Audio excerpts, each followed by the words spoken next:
India के नए CGI justice Suryakant ने संभाला कार्यभार।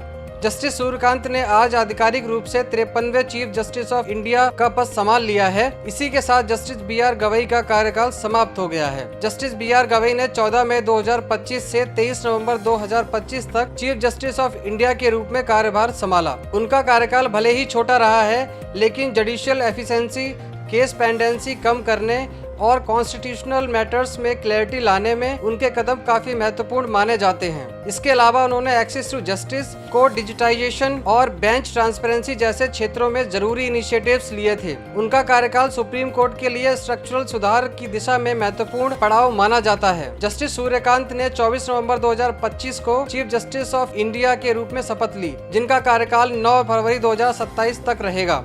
दिलचस्प बात यह है कि जस्टिस सूर्यकांत की जर्नी बेहद इंस्पायरिंग रही है। उनकी जर्नी स्मॉल टाउन लॉयर से शुरू होकर देश के सर्वोच्च जुडिशियल ऑफिस तक पहुंचना अपने आप में एक रिमार्केबल अचीवमेंट है। जस्टिस सूर्यकांत अपने constitutional matters, public interest litigations, PIL और एडमिनिस्ट्रेटिव फेयरनेस से जुड़े लैंडमार्क डिसीजन लेने के लिए जाने जाते हैं। इसके साथ ही वे जुडिशियल रिफॉर्म्स, स्पीडी जस्टिस और सिटीजन सेंट्रिक जुडिशरी के मजबूत समर्थक रहे हैं। इसके अलावा लीगल कम्युनिटी उनका कार्यकाल इसलिए भी महत्वपूर्ण मान रही है क्योंकि वह ग्रास रूट लीगल प्रैक्टिस से लेकर कॉन्स्टिट्यूशनल बेंच तक का व्यापक अनुभव रखते हैं और वही अनुभव उनके निर्णयों में स्पष्ट झलकता है।